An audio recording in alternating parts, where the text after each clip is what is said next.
Well, thanks, guys. We are off and running. I told the guys who were here last hour, it's a little bit like trying to explain how to rebuild an engine or build a deck around your house in 45 minutes. You can kind of touch on the big themes, but there's a lot of technical data that you're going to have to dive into on your own time.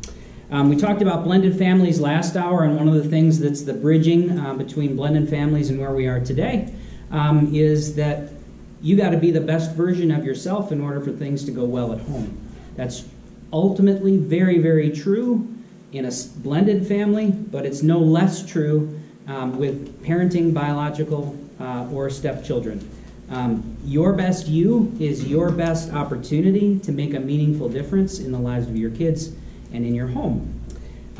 Speaking of homes, this is my family. So I've got some older kids, as you can see. So my oldest, Philip, on the end there, he is 21.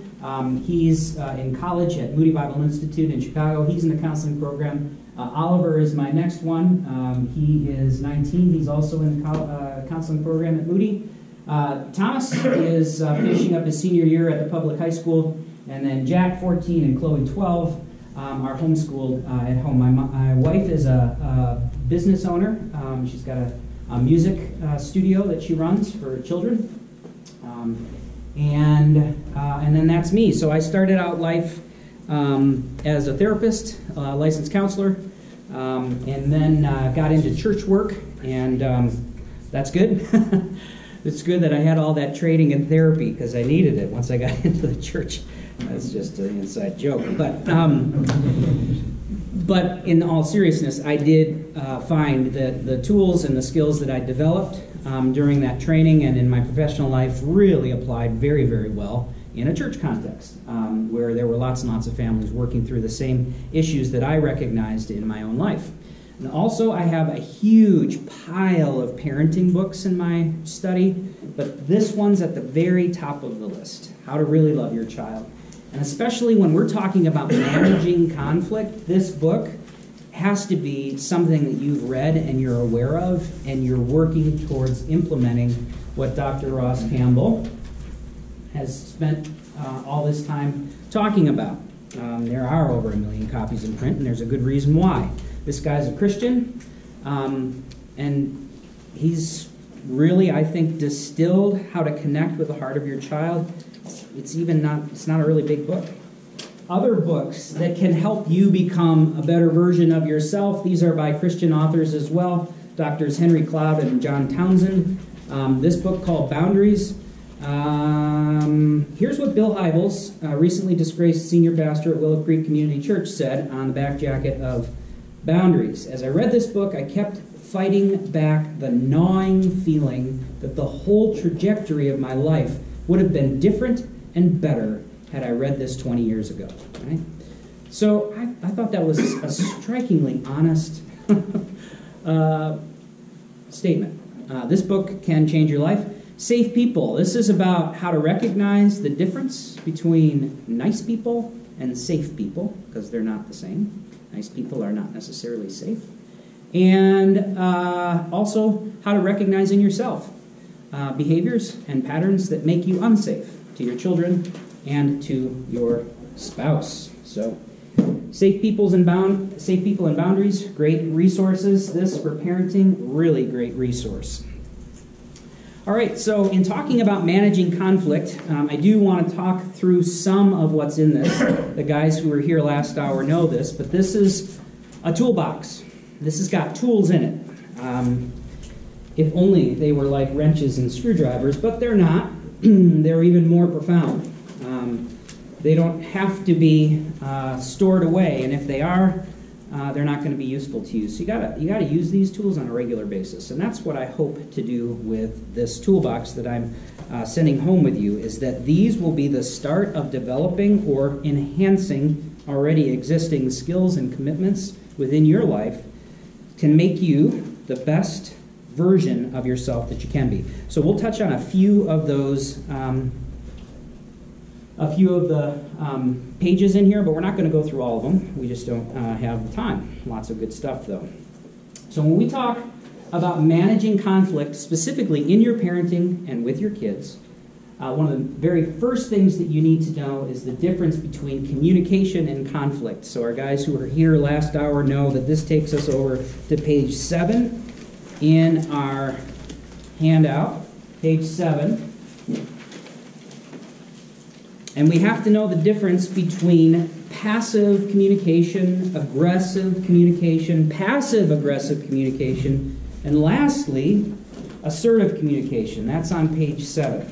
So just looking together at the very last paragraph under assertive communication, I just want to read through that. Assertive behavior, time out. I just lost my Wi-Fi. There's too many people on the Wi-Fi. Yay, we're back. Okay, but it stopped my PowerPoint. All right. Let's go back to assertive behavior. Assertive behavior is standing up for your legitimate personal rights without violating the rights of others. Assertive behavior is a direct, honest, and appropriate expression of your feelings, opinions, and beliefs. It involves respectfulness, good timing, and tactfulness. High-quality assertion also includes empathy and consideration for the other person. This means that assertive communication involves listening to others and dialoguing with them. Nonverbal aspects of assertive communication include good eye contact, matter-of-fact voice tone, open body posture, and an air of confidence and self-respect. And I have a little video clip of a dad who is working his way through these different styles of communication, and his wife is trying to help. And it comes from the movie Inside Out.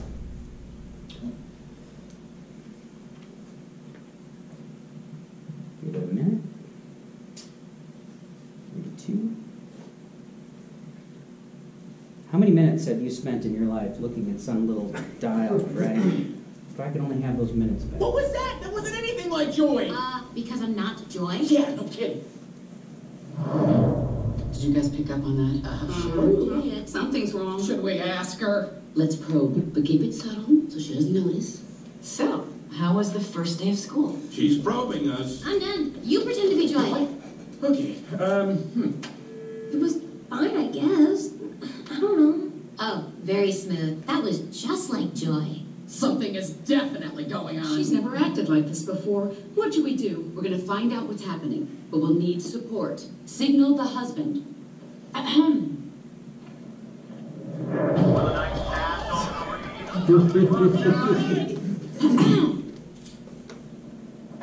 Uh-oh, she's looking at us. What did she say? What? Oh, sorry, sir. No one was listening. Is it garbage night? We left the toilet seat up. What? What is it, woman? What? He's making that stupid face again. I could strangle him right now. Signal him again. So, Riley, how was school? For this, we gave up that Brazilian helicopter pilot? Boo! I'll be Joy. School was great, all right? Riley, is everything okay? Sir, she just rolled her eyes at us. What is her deal? All right, make a show of force. I don't want to have to put the foot down. No, not the foot. Riley, I do not like this new attitude. Oh, I'll show you attitude. No. Stay happy. What is your problem? Just leave me alone. Sir, reporting high levels of sass.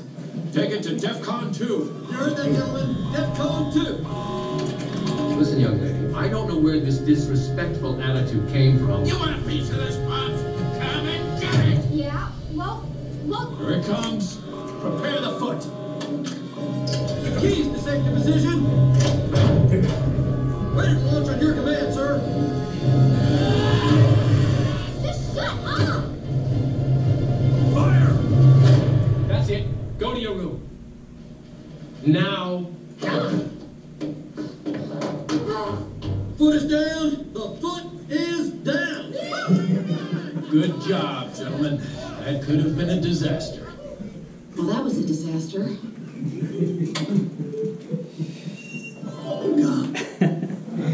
All right, so you've lived in my life, you've lived in that moment. So, and now we got kicked off again, but we're coming back. There we go. All right, so what is the difference between communication and conflict? Was the dad in that vignette communicating? Not really. I mean, if you match that up with assertive behavior, I would want to ask Dad, I was looking for the respectfulness, I was looking for the good timing, I was looking for the tactfulness, I was looking for empathy, which is that I can say back to you the feelings that you're talking to me about. And that I can say that back to you in a way that's actually believable and convincing, right? That's empathy. So the mom was picking up on what was being said, and she was becoming curious. Dad spaced out until he wasn't, and then he jumped in at the wrong point, but he was quickly trying to catch up. If Dad had been practicing assertive communication, perhaps the outcome might have been different, or at least his contribution would have been different. But because he detected high levels of sass, and he's not going to tolerate disrespect, he put the foot down, and doggone it, he won, didn't he? Whew, puts his, they all put their arms behind their head. Whew, that could have been a disaster, right? Good thing I put that foot down. So that's managing conflict, but it's not really productive management of conflict. You are able to kind of corral the disrespect, turn the sass down, lock them in their room. You can do that.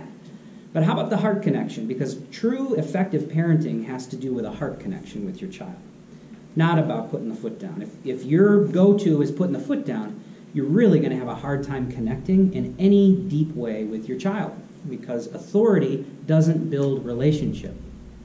It just doesn't. That's why they use it in the military. Because it's about compliance.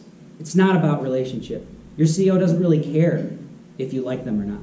What they care about is that you're going to get your job done. Is that how you want to run your house? Is that effective parenting? Well, it worked for me.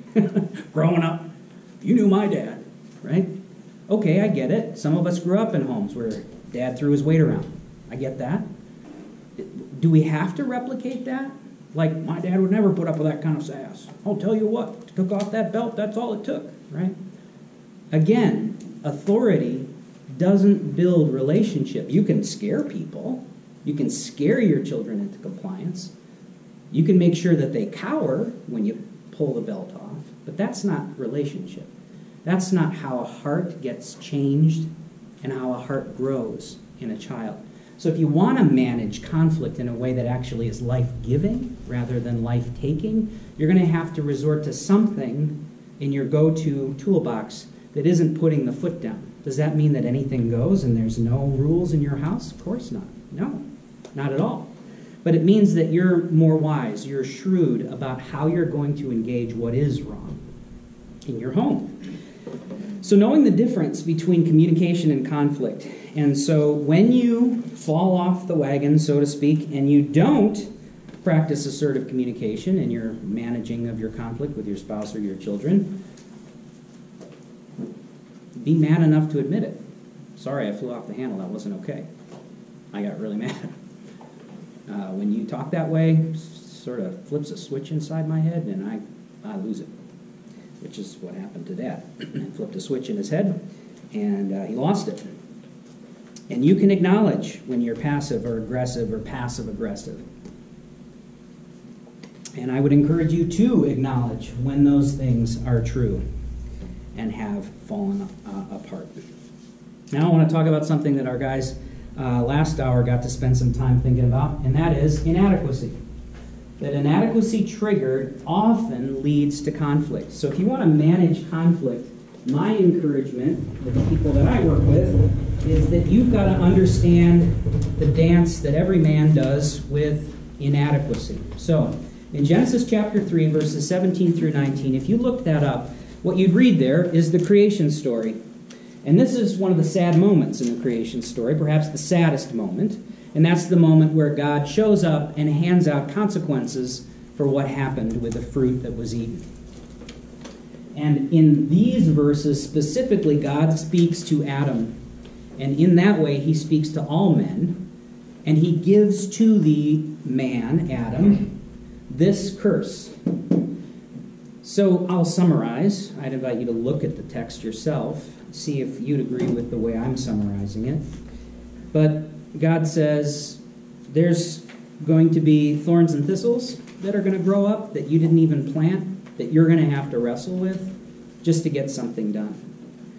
By the sweat of your brow, that is, by exerting yourself way more than you thought you had to. That's going to become a normal part of your day-to-day experience. So what you don't grow will grow, and it will get in the way of what you are trying to grow. And what you are trying to grow is going to create tension and exhaustion for you.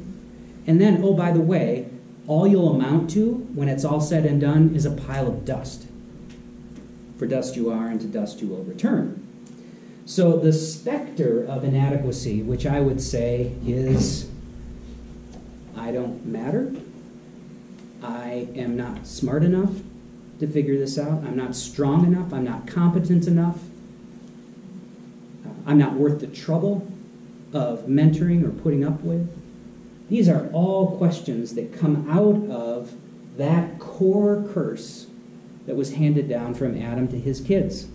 So if you know about his kids, two very famous ones, Cain and Abel, what did Cain do with his inadequacy when it was triggered in his experience with Abel? Murdered him, didn't he? Yeah. And that's what happens. Men think, if I can destroy the source of the irritant that's producing the inadequacy in my life, if I can murder it, kill it, silence it, then I've won. And after that didn't work, does anyone know what Cain did after that with his life plan? He went to the east of Eden, to a region called Nod, and he built a city. So some guys don't murder the source of their inadequacy. Some guys think, well, I'll just build something, right? I'll contribute something. I'll be invested in my work life, my accomplishments. That's what will silence the voice of inadequacy in my life. Some pharaohs in Egypt a long time ago had that same idea. Giant pyramids. And I would just like to say that the size of the monument that you create in your life is directly proportionate to how successful you are in dealing with inadequacy. So those pharaohs who made those giant pyramids, they're telling on themselves. What are they telling us? They are mastered, haunted, and horrified by inadequacy. They are so horrified by it that even though they did turn into a pile of dust, they thought if they created this giant structure, that somehow would silence inadequacy in their life. So men think, I can outrun it, or I can murder it, or I can build over it. And maybe that works. You know, like there's a really popular PBS documentary about in the 60s. Some guy went up to Alaska and filmed himself making a cabin, you know, from scratch. No one helping him. And some guys are like, that is what I want. Nobody's bugging me. I can do what I want in my own time, whatever. That's going to fix inadequacy, isn't it? Well, unfortunately, I don't think that's true. In the last talk, I gave the example of a guy who's trying to change an oil filter, and his oil wrench isn't quite working right, and he strips the oil filter, busts his knuckle, and starts bleeding. And that's about the time that the oil wrench gets chucked across the shop, and some language starts to come out of his mouth. What's been triggered for this guy? A trained monkey could do this job, and I can't do it, right? That's the feeling that some guys have when they encounter failure. Huge shame. This is a reminder you're not enough. You can't do it right. And so what does that do? And that puts us on this fun ride that we talked about in our last session. That when inadequacy is triggered, what it does is it builds, I'm going to spell this right, it builds tension. And what happens when tension gets to the boiling point? There is a flash point. And that inadequacy is acted out in some way. And what happens after the flash point bursts and there's the aftermath? what happens is there's some version of what I will call hearts and flowers, and that is there's some attempt to sort of put things back together and get it back on track. Hearts and flowers, and that's all well and good until inadequacy gets triggered again, and then the tension starts, which leads to a flashpoint, and then we try to put things back together again, and that's fine until it isn't fine, and then the tension builds again, and then there's a flashpoint. And so this happens with an inanimate object, like an oil filter, right? You finally go outside, you have a smoke, you take a deep breath, whatever it is that you do, and then you come back into the shop, you pick up the wrench, and you go back to it, right? You're putting things back together, you're giving it another try, until something else happens, and you strip a different bolt, right? Then there's a flashpoint, then you got to get back to it. Well, if this is true in an inanimate object, your relationship with an inanimate object, how is it with your parenting? With children, I mean, the motor is not giving you high levels of sass, like our movie described, but your kids will give you high levels of sass because they're tired or they're cranky or they've got other issues. And you got to deal with that. So your inadequacy in parenting gets triggered all the time, every day. Your inadequacy is going to get triggered. And if this is your management strategy, this is going to fracture the emotional stability in your home. This makes you not safe.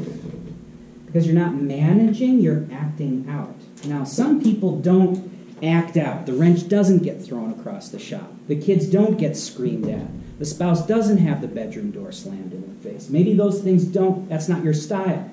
Maybe your style is just to work an extra 40 hours that week. Or maybe you're putting together a wood strip canoe in your workshop. Or maybe you're doing something else that seems constructive. And that can be the flashpoint. I just got to go fishing, right? Because when I'm pulling those fish out of the lake, I know how to do that. That takes me to a place where I feel like I know what I'm doing. And that's why I need to go there. My deer stand. That's where I go to escape inadequacy. So, great. Well, I don't do all those, mean, violent things that you're describing. But if you're still getting inadequacy triggered and it causes you to exit stage left and do something constructive, you're still on the wheel. And it still fractures the emotional stability in your home. So inadequacy triggered often leads to conflict. Why? Because of this dynamic. So when your wife expects more of you than just a paycheck, that's going to trigger your inadequacy. Honey, I've been working 65 hours. Can I just have a beer and watch SportsCenter? I need more than that. I've been here with these kids all day. Seriously. I can't even get a moment's peace. I don't feel like I'm enough for my wife in that example. I feel like there's been too much of me used up at work. I don't have enough for home. Inadequacy is triggered. I have reached the end of my ability to be a positive person. And what happens when that's triggered? What does my wife get? The flexing jaw muscle? The narrowed eyes? The roll? The sigh? The what? What does she get? Well, that's the tension. So the tension building is, I'm not okay with what you're offering me. I don't agree with what you're saying. But I'm just not here yet. But push it and see what happens, right? That's what's communicated, non-verbally. Just keep pushing. Because it won't last forever. So is that a positive way to parent? Is that a healthy way to engage your wife when she's got expectations or disappointments that she needs to process with you? I would argue no. I don't think it is. I don't think it's helpful. I think it's natural. I do this all the time. I know what this is.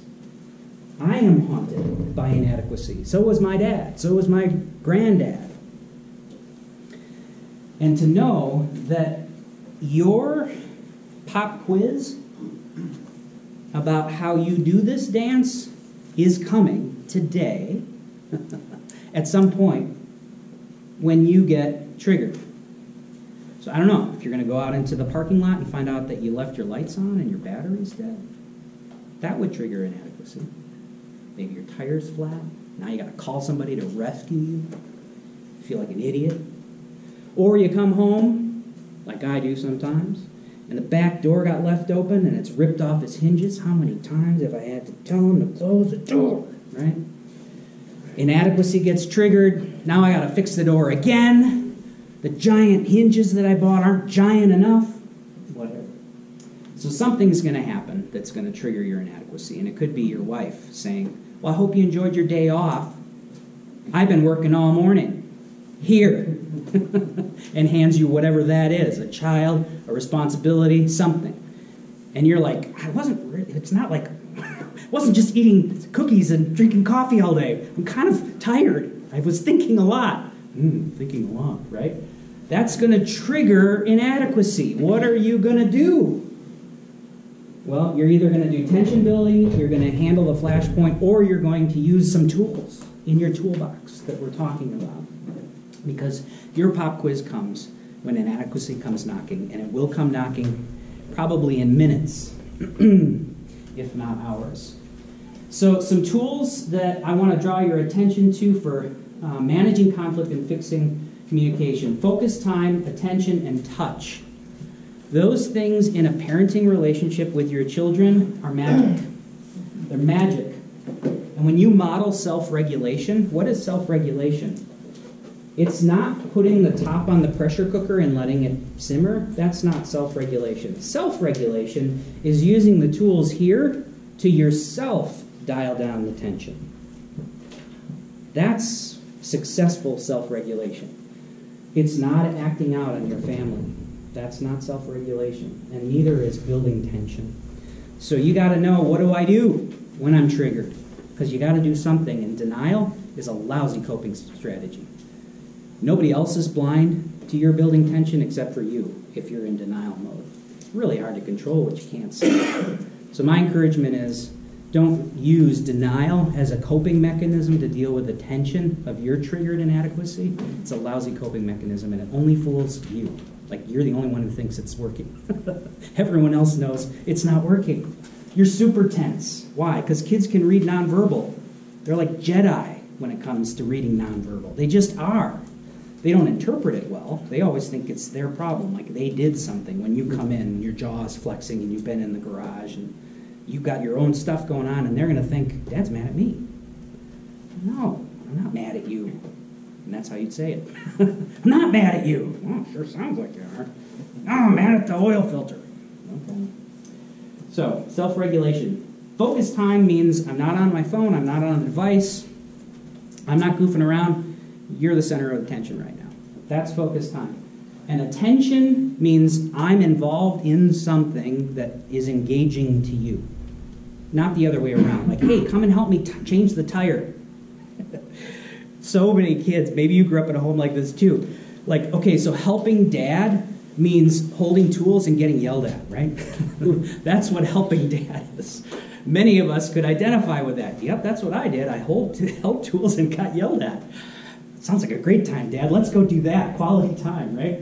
So attention and focus time is, let's focus on what you're doing right now. If that's Legos, or if that's coloring, or if that's a bike ride, or if that's throwing something around in the yard. What are you focused on? That you shift gears. That's actually going to have to be intentional in some way. And then touch. Boys crave touch. And adolescent boys might seem like they don't crave touch. It's not true. And with your spouse, focus time, attention, and touch can look like what I call couch time. And I would recommend that you do this at least once a week, if not more often, with your spouse. You ask 3 magical questions. What do you like about us relationally this week? What did you like about us? And what didn't you like about us? I get it, I know.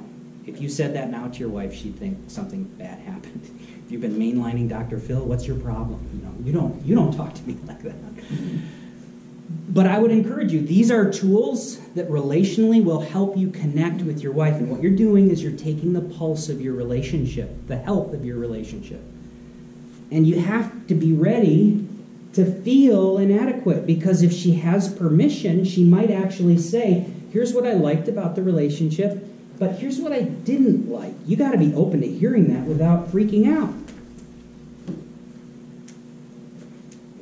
If you feel like you can't do that, then I would encourage you need a coach. You need a mentor. You need a therapist. You need someone in your life to help build resilience when your inadequacy is triggered. That's what therapists do. That's what good pastors do. They help build resilience. They build emotional flexibility, and they give you the tools that you need to tolerate getting triggered without acting out. But if you're going to try to have this conversation and it's going to be genuine, then you got to be prepared to hear what she needs that she doesn't have yet from you or in your parenting or something. And how can I help you this week? So that turns into some logistics. Well, I got to drop off the kids here, and I got to pick them up there, and blah, blah, blah. Okay, so we start structuring our time together. But this is about me checking in with your needs and being connected to the priorities in your life. So, honey, that's what I want. And not only does that work with a spouse, it actually works with kids. Talking about your relationship with your children is something that, for many of us, we don't know how to do. That was not something that was modeled to us. And so if you're totally like, I don't even know how to begin with that, my encouragement would be talk to some mentors, coaches, or counselors that are here at this church or perhaps in a community that you live. They can get you really started on how to do that well, and so can that book, How to Really Love Your Child. With kids, and you know I had 4 of those boys, wrestling was a common experience in our home when they were little, always wrestling. And I loved that in some ways. I grew up the only boy in my house. My sister was 2 years younger. My dad did not do this, so I didn't know how to wrestle. And it's really just rolling around in tickling and chokeholds. That's what my kids were doing to each other. But they don't want it to be too rough, but it has to be rough enough to be fun. And I always say, you know, it's always fun until someone catches an elbow in the schnoz, and then it's a murder fest. But cuddling at bedtime, this is a really nice one. It's also a super hard one, because if you're like me, you're like almost empty by the time you get to the end of your day. You can hardly keep your eyes open. And so maybe the last thing you want to do is be cuddly with your kid because you want to be in your own bed. But these are strategic moments in the timeline of your child's day. And being close and connected at bedtime is one of those really strategic times. Snuggling while using electronics. So being close while they're doing, you know, whatever it is that they're doing. You're not looking over your shoulder. You're doing your own thing. They're doing their own thing, but you're close and you're connected. That's a way to not have to impose your values about screen time and still spend time with them. Eye contact, focused attention, allowing children to lead in those things. And then talking to older kids about their fears, their struggles, what their setbacks are. And when it hits the fan, that's when discipleship happens. Discipleship is growth. It's becoming a better version of yourself. All right. So, confronting cognitive distortions. Let's look at another tool in our toolbox. Cognitive distortions are on page 12 and 13. What are the 11, 12, and 13? We'll get there in a minute. So let's look at 11 and 12. Those are 2 sides of the same handout. What they demonstrate are a cognitive distortion. So what that represents is a way in which you can think that builds tension when inadequacy is triggered. That's the hot thought. So they're just giving you an example. So if I look at the very top one, no, that's not the one I want. I like the bottom one on the page 11, which is called thresholding. That is setting an arbitrary limit for tolerating or withstanding the situation that you're faced with. That is a strategy that you can use that will build tension. What does it look like in the real life when you're using thresholding as a coping mechanism? I can't stand it when she says she's going to call and she doesn't. If he says one more word, I am going to lose it. When things like that come out of your mouth, what you're doing is you're thresholding. You're demonstrating a thought pattern that ramps up tension and creates the likelihood of a blowout. So, when inadequacy is triggered, if you wanted to defuse and self-regulate, what would you do instead? And that's where the cool thought. I might not like it, but I can stand it. No, I actually can. Why? Because who's the one who decides to throw the wrench across the room? You or someone else? Who's the one who decides to slam the door and walk away? You or someone else? I mean, who makes those decisions? Who decides that you're going to raise your voice? You or someone else, right? Who decides that you're going to start clenching your jaw? Rolling your fists? Who decides that? You do. Well, I got buttons. Those kids, they push my buttons, right? Me. That's offloading your choices onto them. That's a cognitive distortion. They're not in charge of the volume of your voice. You are. Well, then they better get in line. They want me to have a quiet voice. Wrong. You self-regulate. And watch what happens when you're controlled. And you think, well, I'm not going to yell. When I'm a volcano of rage, right? I'm not saying anything. Seriously, kids, you've got way more tells than a bad poker player. You just do. You think you don't, but you're totally easy to read. And your kids, just ask them, when Daddy is getting a little angry, how do you know? Get out a notepad. if they trust you. If they don't, they'll be like, you're not ever angry, you're fine. Don't want to say anything to trigger Dad. But if they trust you, if your wife feels safe enough to reveal that to you, she's got a list. I was sitting at the breakfast table the other day, and my wife said, you seem really tense. What do you mean? I'm not aware that I'm tense. I said, tell me, what do you see? I didn't say, no, I'm not tense. I didn't say that. I just got curious. What is it that you read on me? Well, I'm just watching your temple muscles flex. I'm watching your jaw flex. Your eyes kind of set, and you got that grim face. That's something that I have. I didn't know I had it until my wife labeled it that. Yep, you look pretty grim right now. I didn't know that. I wonder why I might be feeling grim. That's a more constructive response than, what are you talking about? I'm fine. Right? Pushing back. Pouring water over that observation. So my encouragement is, look at these cognitive distortions, recognize when they start to invite the worst in you to come out, and realize that you have the power to redirect this.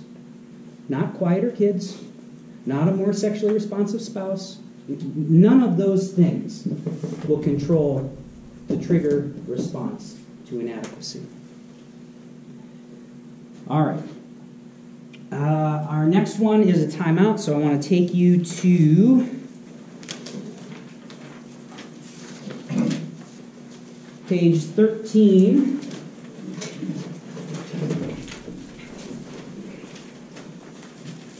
Actually, we're going to, let's look at 13. What we have here is a sample of what I hope you will spend time, and your family will thank you if you do it, is on the back side of that. And then on page 15 is a little bit of a primer on what you can do to get yourself self-regulated.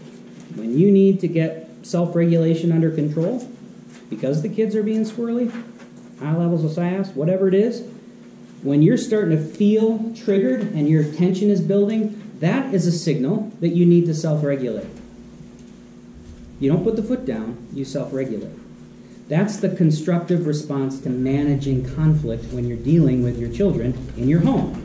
So if we look at our very last page, the back side of your last page, what you see there is what I would call an anger thermometer.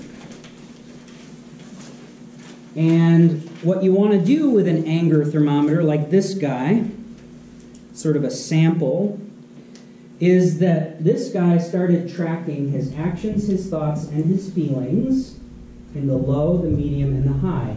And that first timeout sheet that I got you with the blocks and the that's all what that is. It's tracking, what do I do when I'm in low levels of frustration and anger? What do I think? What kind of cognitive distortions might start popping up when I got stuck in the long line at Walmart again. Why do I always get stuck in the long line, right? Something like that. Or somebody cuts you off on the freeway. When you're feeling some level of low frustration, what are your thoughts, feelings, and actions? And then likewise, as an irritant continues, what begins to shift? How does that get amplified? What are your nonverbal tells? Do you know? You should know. You should be an expert in what your tells are as you're starting to escalate. And then as you get into really high levels of anger, where we're knocking on the door of rage, that's what I call the no-brain zone. And in brain science, what we're learning is that our brain processes reality differently depending on what parts of the brain are operational. So your frontal lobe, that's the part that's the reality testing part of your brain. That part of your brain is still operating during this level of escalation, and it stops working that well as you move into higher levels of frustration, anger, and rage. And what starts working is the fight or flight part of your brain, that limbic system, that more instinctive part of your brain. That starts to kick in here. And what else kicks in? Adrenaline and other stress-related chemicals that keep you safe when you're threatened with lethal harm. So that's why sometimes when you get so angry you start shaking. That's because the adrenaline that's coursing through your body has hijacked the normal operation of your system, of your body system. So a toddler is in this no-brain zone when they're screaming and kicking on the floor. That's why you can't reason with them. It's worthless. Stop trying. When you're, as a giant person in their life, in the no-brain zone, you become terrifying to them. You become absolutely terrifying. So the goal is you don't take a time out when you're in the no-brain zone. It's too late. Your brain's already been hijacked. Your frontal lobe is already shut down. Your limbic system is in full high alert. You trigger your self-regulation timeout when you still have a brain to think with. That's when you do it. So if you don't know the more subtle feelings and thoughts, you're going to miss those off-ramps. You're going to blow past all of them. And the only one you're going to be aware of is when you're chucking the wrench across the or whatever, putting the foot down. So my encouragement is use these tools in the quietness of your own study, time, whatever, and start to develop very practical, personalized tools to help you figure out, well, I need my off-ramp somewhere around here. Because if I don't, I go from like here to here real fast. Some guys have that kind of process. So just know that you should probably try to figure out when do I need to trigger that self-regulation, known in the field as a timeout. So I talk, and I know we're out of time, I talk about making a friend of inadequacy. So if we go back to this other chart, this inadequacy diagram, you can't outrun inadequacy, and you can't murder it, and you can't out-competent inadequacy. If that's your strategy, you will fight a losing battle for the rest of your life. You have to figure out a way to make a friend of inadequacy. And the principle I want to use is the oyster principle. So a piece of sand in an oyster is an irritant. The oyster doesn't want it. It's harmful in some ways to the oysters. Sustainable, but still harmful. But what happens as the oyster is coping with this constant irritant? Well, it can produce something very beautiful, something of value. And that is a vision that I think this can produce for you. Did you know that inadequacy is a constant irritant to you? Like I said, it's minutes, if not hours away, that it will come back to haunt you. And if you can allow it to do work in your life and in your heart, it will create in you something extraordinary. It's not hard to find guys who shut down or blow up when their inadequacy is triggered. They're a dime a dozen. I'm among them. It's really hard to find men whose, when their inadequacy is triggered, they do something like self-control, assertiveness, empathy, gentleness, kindness. Proverbs, I had a few scriptures on there. James, be slow to speak, slow to get angry, quick to listen. Proverbs, foolish man gets angry. The wise man has self-control. It's all over Scripture. This. And the invitation is, let the irritant do its work. It's an invitation for you to become the best man that you can be. And the good news is you can do it because the Holy Spirit is empowering you, lives within you.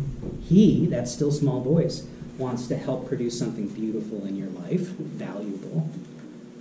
And you do too, when you're in your right mind. You want to be a man you can respect. You don't want to be that angry, abusive, scary guy. I know few men who aspire to be that kind of dad. So the good news is you're in charge of your choices and the Holy Spirit wants to help get you there. So with that, I think we're probably out of time. Oh, last thing, get connected to guys who are doing this work. There are guys doing this work. A lot of them are in this church doing this work. This men's ministry, that's what they're about doing here. If you come from a different church, I bet you've got guys doing the work. That irritant, becoming the best man that they can be, becoming a truly strong man, not a small, raging man. Guys doing the work. Freedom Fighters, it's one of the best examples of community that I ever experienced.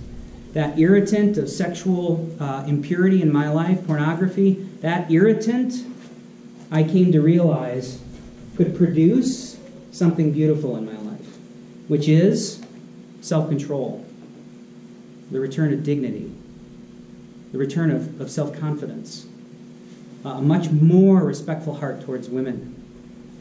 And I could expel pornography from my life for good. I never thought that could happen. And that happened not just because I needed the change, but I put myself right here at this church with Joe Pullen and the guys at Freedom Fighters. I put myself in that community. And I let those guys help me do the work. And that's just one of a lot of examples of putting yourself in a place where you can get with guys who are doing the work. So that brings us to the end, and we're also over on our time. So if any of you guys want to grab lunch, go for it. Thanks so much for coming. Let me pray a blessing on you before you go. If you want to stick around, I'd be happy to take questions. So let's pray. Father, thanks so much for these guys, that you brought them here, that they're here this morning hearing the speakers. There's more to come this afternoon. Lord, as they take these tools home, this is just one of many workshops, but the guys here benefited from hearing this, being challenged by this, and really no man should stand alone. You've called us, Lord, and we should be putting ourselves in community with other guys. So I pray for that, because so many of us really don't want to be connected to guys, but that is the very thing that's going to change our lives and help us be the guys we need to be. So for the sake of our children, for the sake of our wives and our marriages, for the sake of the best in ourselves, Father, thank you for calling us, and please continue to help empower us. I pray a blessing of these guys, a peace and unity on their families. In Jesus' name, amen. Thanks again, guys.